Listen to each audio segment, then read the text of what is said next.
Here are my thoughts on the new Commander Brackets update. Today on Weekly MTG, Gavin Verhey came on the show and decided to talk about the Commander Brackets updates, a few things that are be changed, updated, and things that we've learned moving forward. For starters, they went step by step and fleshed out this diagram behind me. If you haven't already seen it, Rachel Weeks put it together and it should be on most social medias. But as you can see, it's full breakdowns of Exhibition, Core, Upgraded, Optimized, and CEDH, kind of going into what goes into these different individual brackets, what it goes into playing them, what's changed, what's been updated. Most notably was removed was the tutors restriction, as most of them are umbrellaed under the Game Changers list. Additionally, precons are no longer limited to just one bracket, seeing as there's a range of different precons that vary in quality. We got Game Changer changes with these 4 cards being removed, the reasoning being the fact that they're high value, expensive late game payoffs, so of course they're going to change the state of the game. This can be said similarly about most mythics and rares at high value mana costs. These cards are of course being Expropriate, Jin-Gitaxias, Sway of Stars, and Vorinclex. Cards like Urza, Yuriko, Kinnan, and Winota got removed from the Game Changer list because in of themselves they have game-changing conversations, which is the point of the list, to have conversations pre-game,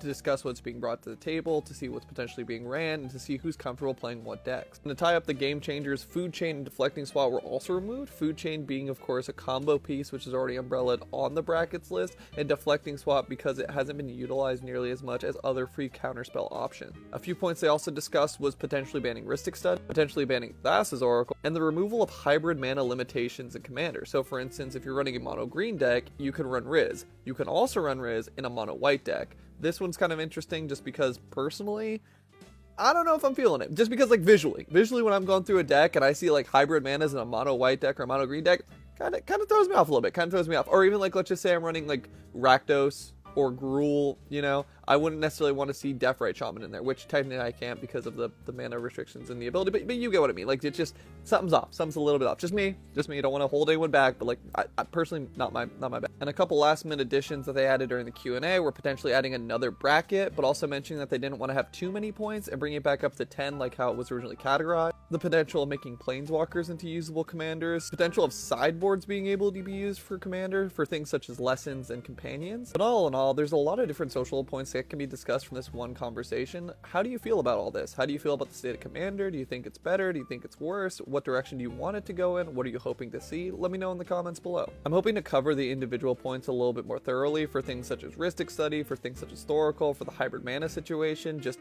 wanted to compile all this at some point and do a quick little like rundown of what's going on. So